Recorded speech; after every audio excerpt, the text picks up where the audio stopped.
मुंबई में पिछले 3 हफ्तों से कोरोना का संक्रमण तेजी से बढ़ रहा था। तीसरी लहर ने दस्तक दे दी थी और अब जो तीसरी लहर के आंकड़े हैं, यानी कि जो संक्रमण है, फिर से कम होते नजर आ रहा है। 4 दिन पहले 20,000 के पार केसेस दर्ज हुए थे और अब 20,000 से कम यानी कि 11,000 कल के दिन मामले दर्ज हुए हैं। इस बीच क्या मुंबई में तीसरी लहर जो है वो कम होती नजर आ रही है, खत्म होती नजर आ रही है? इस बारे में बताने के लिए मेरे साथ डॉक्टर अजित देसाई जी हैं, जो कि महाराष्ट्र के कोविड टास्क फोर्स के मेंबर हैं। सर, मैं आपसे जानना चाहूंगी कि दिन प्रतिदिन जो मामले बढ़े थे, हम एक हफ्ते की पहले के आंकड़े देखें और अब जो मामले फिर से कम हो रहे हैं, ये एक तरह की गुड न्यूज़ है मुंबई के लिए, तो क्या कहना चाहेंगे? ज़रूर, जैसा आपने बताया, अभी लास्ट वीक में ये नंबर्स थे करीबन 20,000, अभी 10,000 थे, 11,000 के आसपास आए हैं। इसके साथ में 2-3 कारण हो सकते हैं। एक तो सरकार ने जो नियम लगाए जिसमें से मूवमेंट पब्लिक लोगों का बहुत कम हो गया, उसका एक कारण हो सकता है। दूसरा कारण ये है कि थोड़ी सी टेस्टिंग जो है वो कम हो गई है, ज़्यादा नहीं है, अबाउट 10% टेस्टिंग कम हो गई है। लेकिन उसके साथ में एक रीअश्योरिंग पॉइंट है कि टेस्ट टू पॉजिटिविटी रेशो वो कम हो गया है।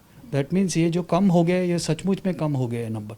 तीसरी बात ये हो सकता है, ये जो नंबर है इस पर कितना रिलाई करना वो थोड़ा डिफ़िकल्ट है, क्योंकि आजकल लोग खुद ही रैट टेस्ट करते हैं, रैपिड एंटीजन टेस्ट करते हैं, और मालूम होता है कि पॉजिटिव है तो घर में क्वारंटाइन करते हैं।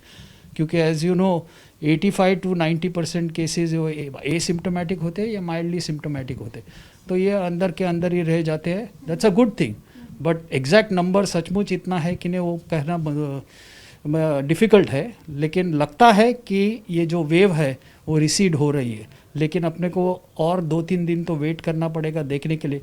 इसका एक कारण है कि महाराष्ट्र के इंटीरियर में अभी भी केसेस बढ़ रहे हैं। तो ये सिर्फ मुंबई के लिए है या पूरे महाराष्ट्र के लिए, ये जानने के लिए और 2-3 दिन का टैबुलेशन देखना ज़रूरी है। जी, जैसे कि सर आपने कहा कि मुंबई में तीसरी लहर जो है कम होती नजर आ रही है, तो क्या हम ऐसे अनुमान लगा सकते हैं कि ये जो मामले कम हुए हैं फिर से नहीं बढ़ेंगे और ये कम ही होते जाएंगे? जी, ऐसा लगता है कि अगर आप साउथ अफ्रीका की केसेस देखें तो उनका भी पीक बहुत जल्दी आ गया, 3 हफ्ते में आ गया और 3 हफ्ते में एकदम कम होने चालू हो गया। तो मुंबई में थोड़ा सा जल्दी हो रहा है, ये पीकिंग हो के अभी कम हो रहा है ऐसा लगता है। जैसे मैंने बताया, थोड़ा कॉशियस रहना मांगता है कि अपने को जो ये नंबर ऑफ़ केसेस है वो उतने ही रह रहे कि और भी बढ़ेंगे कि नहीं। तो एक 2-3 दिन में मालूम पड़ेगा कि ये सचमुच का प्लेटो हो के अभी डाउन ट्रेंड है कि नहीं। अगर एक्टिव केसेस की सर बात करें तो क्या स्थिति है अस्पतालों में? पॉजिटिव रेट्स और पॉजिटिव जो केसेस हैं उनकी क्या स्थिति है? ऐसा है कि बहुत से पेशेंट्स एडमिट होते हैं, वो प्रिकॉशनरी एडमिशन्स है। अभी आप बीकेसी कोविड सेंटर देखेंगे जहाँ पे मैं कोऑर्डिनेटर हूँ, वहाँ करीबन 800 केसेस एडमिटेड है, लेकिन उनमें से सिर्फ 3 पेशेंट्स को ऑक्सीजन रिक्वायरमेंट है। So that's a very reassuring sign कि जिनको ये जो सीवियरिटी है ओमिक्रॉन की वो बिल्कुल ही कम है। इसकी ये रीअश्योरिंग है और होपफुली ये रिसीड हो जाएगा। जी, और हॉस्पिटलाइजेशन की और ऑक्सीजन की तो आपने बात कही कि कम है, तो हॉस्पिटलाइजेशन करीबन 7,500 है पूरे मुंबई में, तो इस बारे में क्या कहना चाहिए? अभी ऐसा है कि जो आंकड़ेवारी देखेंगे बीएमसी के, तो एडमिशन रेट करीबन 20% है।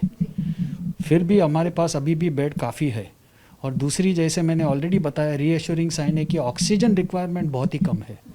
तो ये रीअश्योरिंग साइन है, लेकिन 5% लोगों में सिवियरिटी है जिसके लिए एडमिशन और ट्रीटमेंट की बहुत बहुत ज़रूरी है।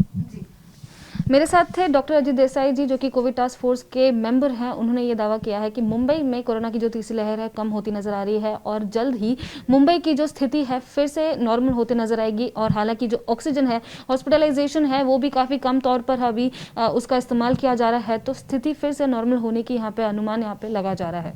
कैमरा पर्सन धर्मेंद्र पांडे के साथ मैं लता शर्मा, एबीपी न्यूज़ मुंबई।